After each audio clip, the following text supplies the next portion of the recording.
finish up your sentences. About 10, 9, 8, 7, 6, 5, 4, 3, 2, and 1. So, we've been talking about this text before. You guys have had a chance to write down your own questions that we have posted up there. You've been doing some research, you've been looking at vocabulary. And to finish this off, I picked a question I'm really curious about. I want to know why is this author saying that it's with procedures like prenatal testing that we cross a line between scientific control and common health choices. Let's go over before we start our discussion ground rules. Go ahead. Discussion ground rules. What do we need to be doing? Being respectful. And If so- someone else is talking, don't call out. If somebody else is talking, don't call out. And wait till they finish. Mm-hmm. Like when there's a pause in the conversation, you have to don't be loud when you're coming in, like when you're about to talk. When agreeing or like disagreeing with someone's opinion, like directed towards them. Yeah. Mm-hmm. Talk specifically to a person, like look at the person's face or disagree with you. Yeah.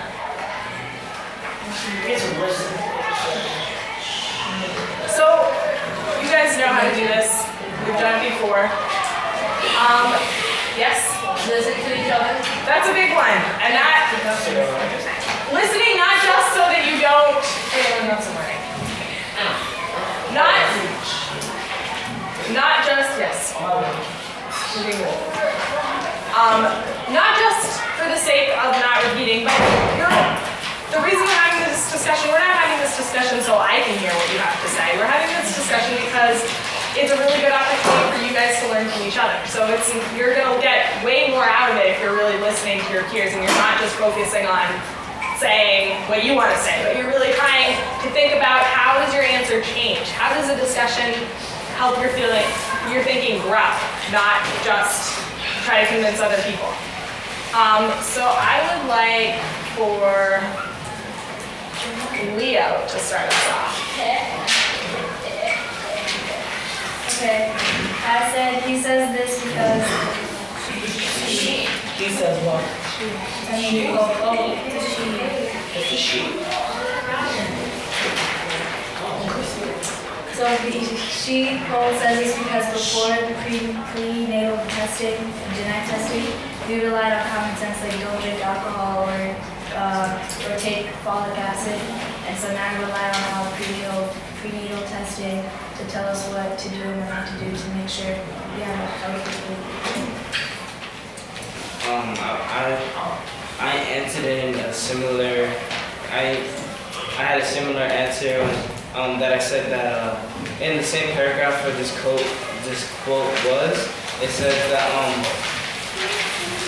don't want the. So I'll just start from the beginning of the paragraph. Why buy a specific egg? Don't we want the best for our children's development? And wait, yeah, okay. Of course, it's common knowledge that smoking and drinking alcohol can harm a developing baby, and a lot of women are aware that taking folic acid before and during a pregnancy decreases the chance of birth defects. These are the eat your broccoli type measures that any woman can take. So that says that the parents want the best for their children, and we cross this line when we sterilize people that can't do this for their children. Like in the second paragraph where it says that Vivian's mother, Carrie, and her grandmother, Emma, found the women to be morons. So they sterilized their daughter because they thought that she was a moron and she would make her child a moron. So that's not the best that it could be for a child. So that's why. Sharon, I disagree with you because that part of the article that you were reading about that part was not about the actual prenatal genetic testing, which is what the question is based about. That is about how they used to do it before genetic testing. So to add on to what me and Moore said, I believe that they crossed the line, that Cole believes that they crossed the line once, because in the article on the third page, it says, second paragraph, it says, with prenatal genetic testing comes a small chance of triggering a miscarriage. At the same time, certain results like cystic fibrosis can generate more questions than answers. So therefore, the author is considering this bad because firstly, it can cause a miscarriage, which is killing the baby. And secondly, this can generate more questions than answers. And by having more questions, it makes people more worried. Instead of just being simplistic, the more complex you make things, the more worried people become. And then that makes it more difficult for a mother instead of making it easier to be a mother and take care of your child. And I agree with you, and my answer, well, I agree with you, but my answer is a little bit different. And they probably suggest that they cross the line when when the people that are sterilizing these people decided to decided for people who can and cannot have a baby. And like one example is that the title even kind of goes into that.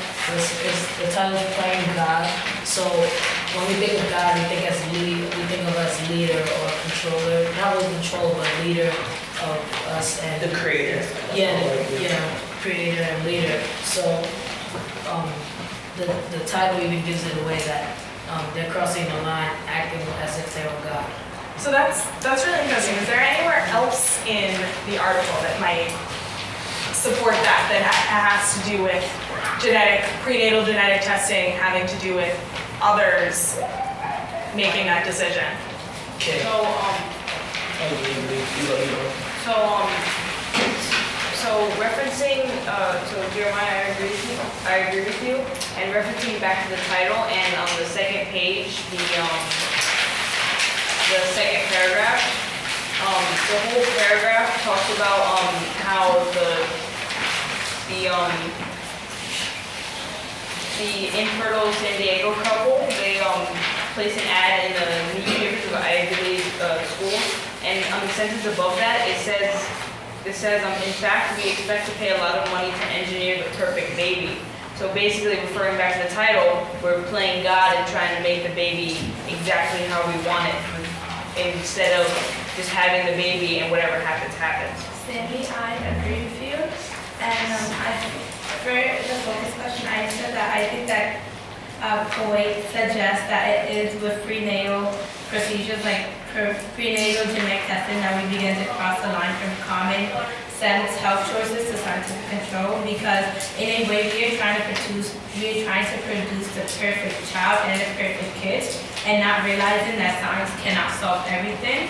And in the second page, last paragraph, says, why buy such a specific egg? Don't we want the best for our children? Development in reproductive and genetic science, coupled with the age or desire to give our children every advantage possible, has led us to a point where we feel we are more responsible for our offspring at an early age, even before we conceive them. And also, another note that connects with that is on the last page.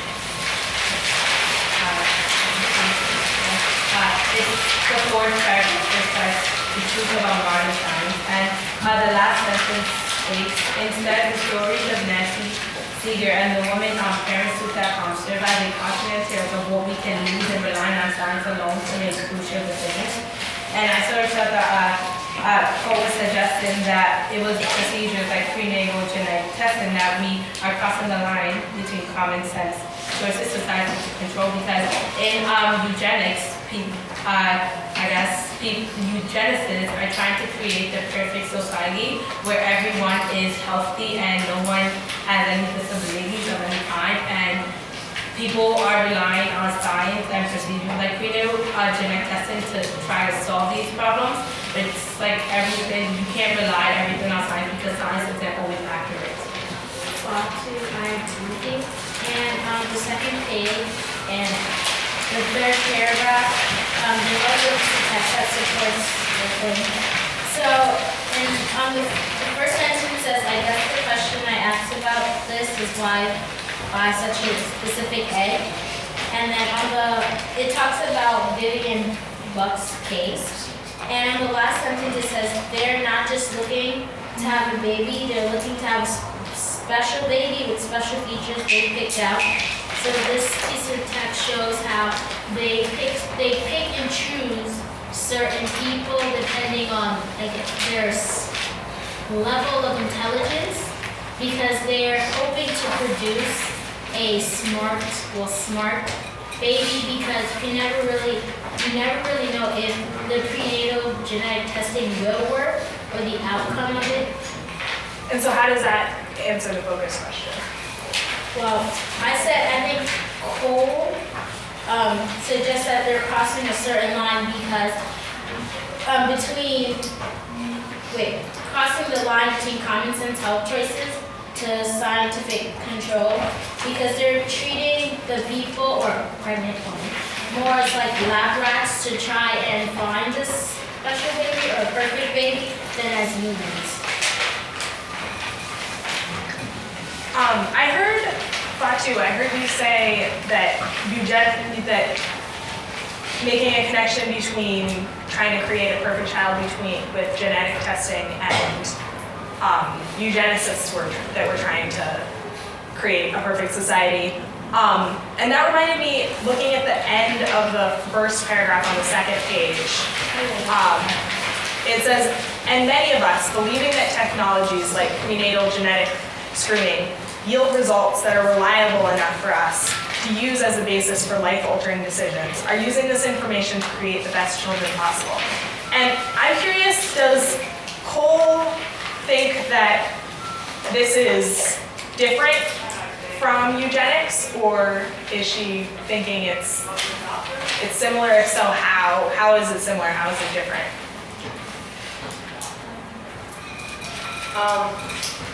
I believe that possibly prenatal genetic screening and all of this is sort of like eugenics in a way, because we're sort of choosing out people who we know will be like, who are most likely to be like great and stuff. But the thing is that I think it's sort of worse in a way, because we're not just doing it like after the people are born, we're doing it before they're even born. And I think that this is just a more complex version of and in a sense more accurate, because you're actually looking at the DNA rather than saying, okay, your parents are dumb, so the child will be done as well. I agree with you. And on the first paragraph and second page, it says, the top of the line says, the goal of the eugenic movement was to create the best society possible. And what we're doing in the prenatal testing, in a way, we're kind of choosing the best kids to create the best society possible. So you could say that eugenics and prenatal testing are kind of similar in that aspect. I actually have a question about that first part, because in the first sentence, like Corey said, the goal of the eugenics movement was to create the best society possible, and my question was, are they trying to create a utopia? Because the definition of utopia is a perfect society. So that was my question. I'm going to create their own utopia in the United States. I agree with Corey, and I underlined that also. And I said, why not just enhance their genetics instead of sterilizing them, not allowing them to have their own children?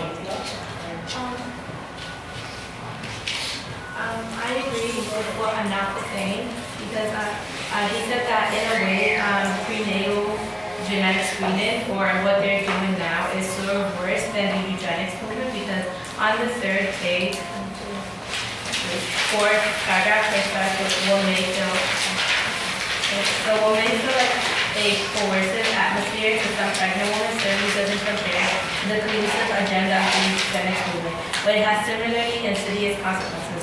The pressure to rely on science today is brought to bear on one patient at a time, and with the intent of ensuring the health of both mother and child, while the eugenics era was marked by a country-wide belief that everyone had a responsibility to do all that was possible to improve society. Let's post-Green Parkway make laws. Oh, wait, sorry. That's what contradicts that though, because Okay, so what did you realize it's saying? it's saying that in a way the eugenics movement is, although they have similarly insidious consequences, the eugenics movement is actually far worse than prenatal screening. So I guess prenatal screening is like, prenatal genetic screening is like, I guess, maybe the better way. And what did the quote makes you? Because it says, the pressure to rely on is brought on a patient with the intent of ensuring the health of both mother and child by the eugenics effort was marked by a countrywide belief that everyone had a responsibility to do all that was possible to improve society. And I remember on the first page where it said, second page, we also showed like the picture of like a perfect husband and a non-perfect husband and how they would look at the size of a person's head just to measure that. And so the eugenics error was based on like everyone, which included men, women, children, non-born children, while the prenatal genetic screening is actually trying to, in a way, sort of help the mother and the child.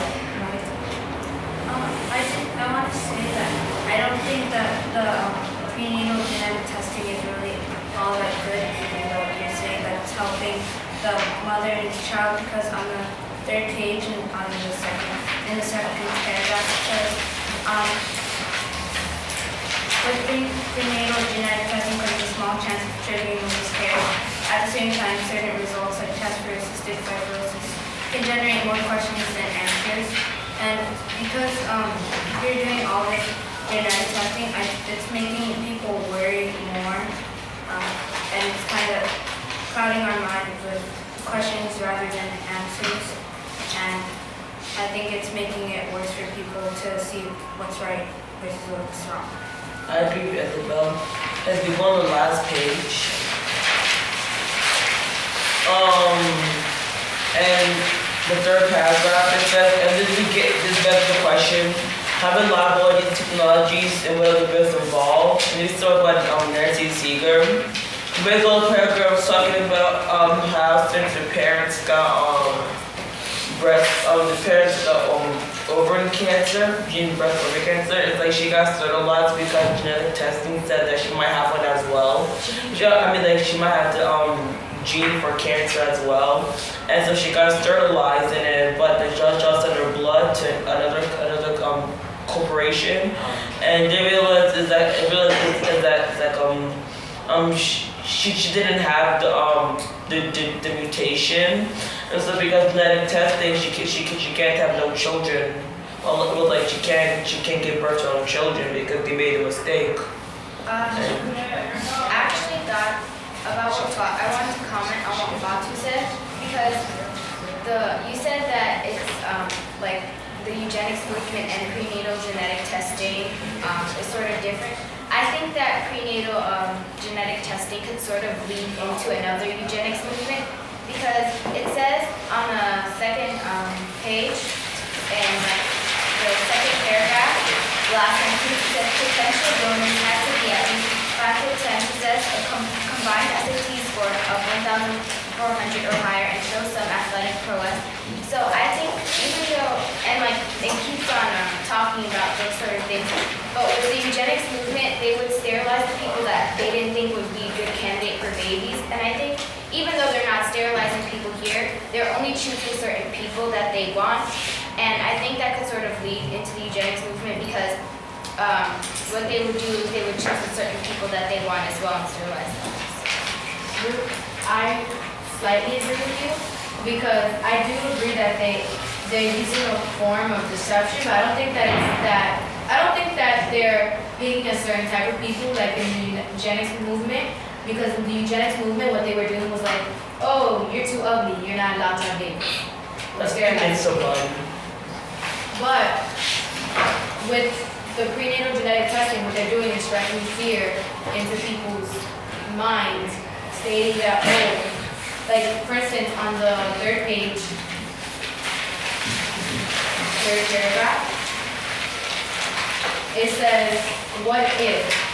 As in, what if the baby has Down syndrome, and if you're still waffling, and you happen to have a child already, you might be asked, what about your child? How will a down baby affect your family? This conversation hits a pregnant woman in her most vulnerable spot. So by having conversations like this and all the doctors kind of forcing and suggesting to a lot that mothers should go and do that, by doing that, it's gonna, like, in a way, it's gonna confuse parents and have them do things like not miscarriage, but like abortion and things like that. It's leading them to it. I agree with Evan because prenatal genetic screening is literally just them making a prediction, and that's where I think Cole suggests is they're going too far, because these predictions are based on certain traits that I guess aren't applicable. I think it's because on the third page in the first paragraph, it says, a woman's race, age, and diseases that have existed in her family and that of her mates are among the factors used to determine the risk of producing a baby with a disease or disability. And for example, risks for certain inherited diseases like Tay-Sachs or sickle cell anemia vary depending upon a race of the woman and her mate. So if a woman or her mate are Jewish, then she is likely to be screened for Tay-Sachs. I believe this example shows how they're trying to predict anything that they could based on, in this case, their ethnicity, and I think that's where they go too far. But were they using the ethnicity to make the actual decisions? They were screening the woman or the mate because of their ethnicity, and that's why I think Cole thinks they went too far. I actually want to comment on what you said. I'm not trying to start arguing or anything, but like what you said about the abortion, that actually sort of supports my point even more. Because the eugenics movement, they would sterilize people that they didn't think would fit into the best society possible. And as you said, like what if the baby has Down syndrome or whatever, like when they would abort that child, they would, because that baby supposedly has Down syndrome, that's sort of like what they did in the eugenics movement when they would sterilize the parents or people that could have a bad baby. And I agree with you. I just disagree with the way you were putting, with the way you were putting the prenatal testing side of it. I forgot what you said at the moment, but I was alternate. I agree with Ruth because if you go on the second page, no, actually, I think that the fourth page. The last page. Basically, on the third paragraph where it starts from, Seeger looked at her family history with cancer. Her mother and aunt died of breast cancer, and with the advice of doctors, opted to have her ovaries removed. At the time of surgery, Seeger donated some of her blood for study at a university hospital. 8 months later, doctors studying Seeger's blood found that she did not carry the mutation of the gene for breast and ovarian cancer.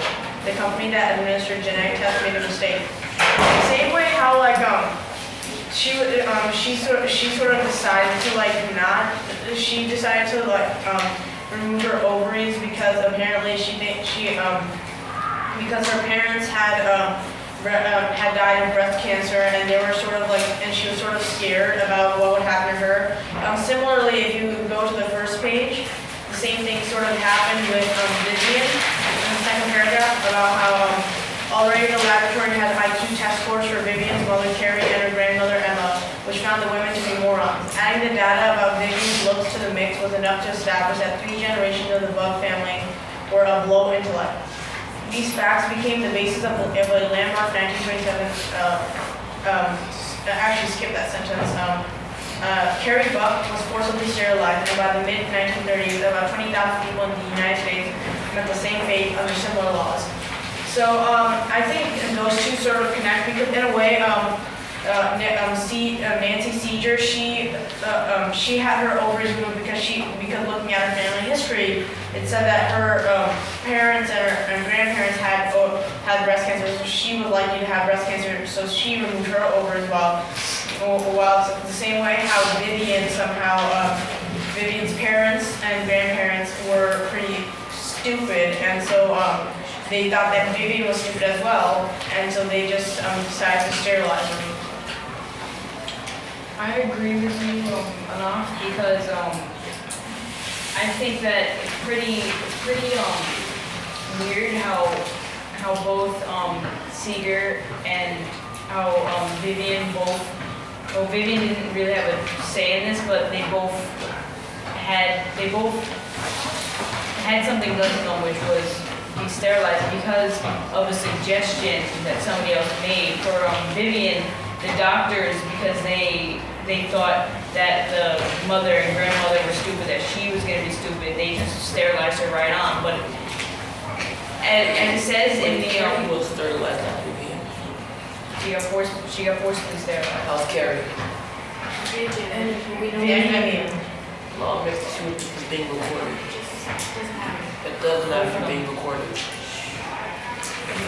I'm sorry. Well, how Carrie and all the mother and the grandmother and how Seeger, they all got.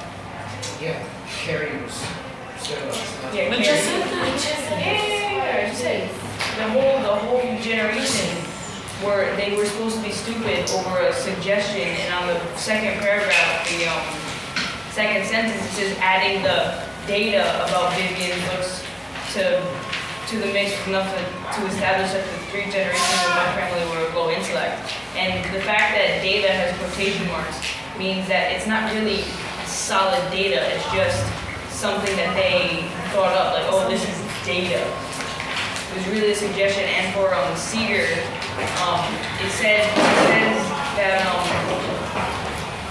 the last page, the 3rd paragraph, it says that what sentence is this? About right underneath, Seeger looked at a family history of cancer, and with the advice of doctors, opted to have her ovaries removed.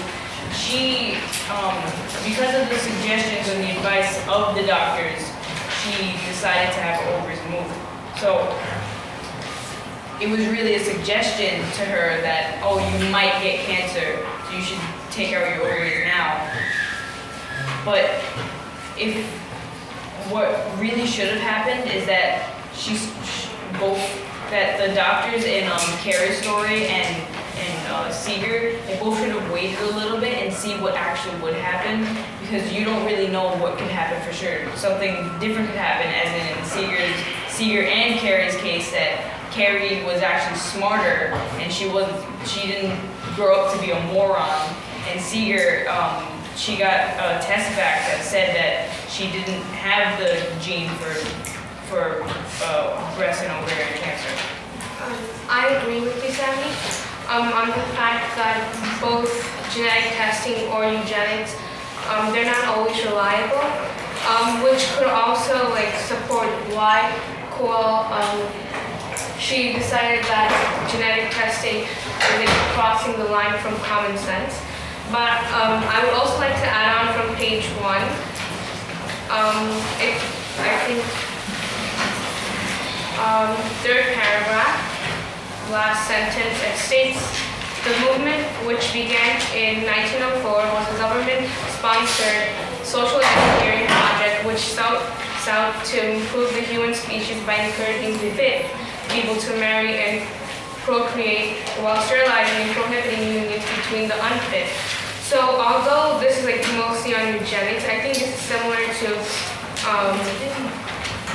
prenatal genetic testing, because as they said in the 2nd and 3rd pages, it stated how prenatal genetic testing, they're trying to create the perfect babies for society.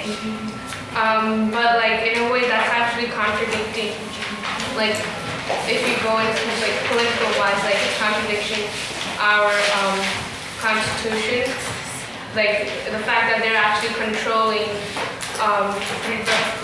they're kind of controlling how our society should be, or they're trying to change, I think, nature in a way. So either way, both eugenics and genetic testing, they actually harm the balance of nature. So yeah. And I'm really curious, why did Cole think it was necessary to put a line? Why did she say there's a line to be crossed to make that categorization? You can think for a minute. line there in order for it to be crossed? Usually when like the term crossing the line means usually like going too far, like ideally, and she probably thinks this because there's like a certain step that you can take to make sure that your pregnancy is like okay, like taking your vitamins and eating certain foods and not drinking. But she feels as if it's going too far what they're doing with the whole genetic testing and things like that because it's like she kind of sees it seems as if that she sees that it's like unnatural, that we shouldn't be doing that and we should be taking the like the normal steps instead of crossing the line and doing genetic testing.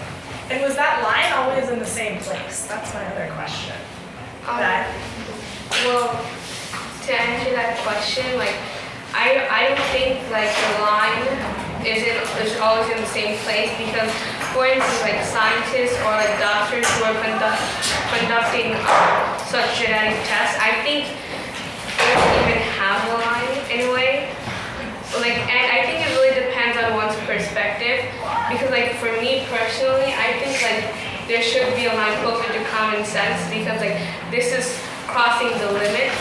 But for doctors or scientists who are conducting such tests, I remember how they stated that prenatal genetic testing can actually be helpful because it could help determine whether or not the baby is carrying diseases or if it has any risk of getting any cancer. So I guess like based on your perspective towards how you want your pregnancy to be, the line place may differ.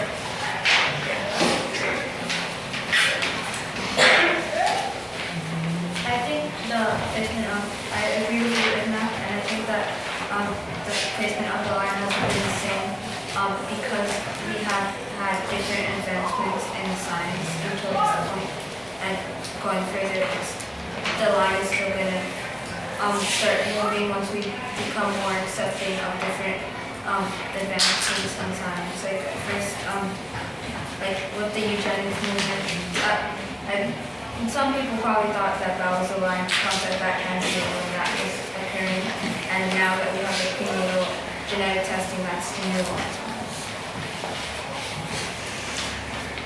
I agree with Isabel, and when she mentioned that the line isn't hasn't always been the same, I agree with her because I feel like as if the genetic testing isn't like 100% like safe as of now because they mentioned in the text that it can cause miscarriages. And for example, things like the not drinking alcohol, we know for a fact that can, drinking alcohol and smoking during pregnancy can affect the baby in a bad way. And I feel as if genetic testing becomes more efficient and everybody's okay with it, then that will be the line to cross. I disagree with you, Christina, because even though I do agree with Ignace that the line can change and alter, I don't believe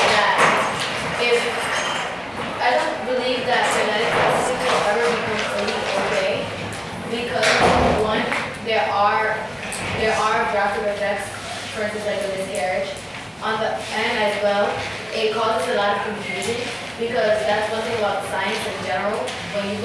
The deeper you go into science, the more questions it causes,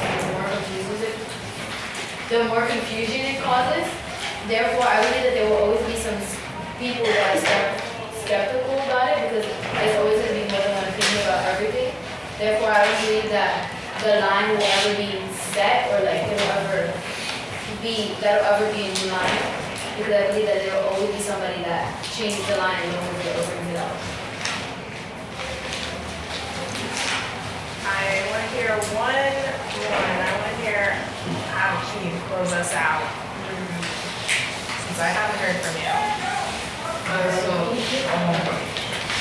I don't think the line, well, I would have happy that the line will change at some point because, before like in 1800s, we like at that time we thought we were like advanced and smart, but compared to right now, we're pretty smart. Idiotic back then. So you think that the line changed because as time went on and we became more advanced, the line got lower, but when we become All right, so I want us to, that wraps up our discussion. discussion. So let's pull the classroom back into its place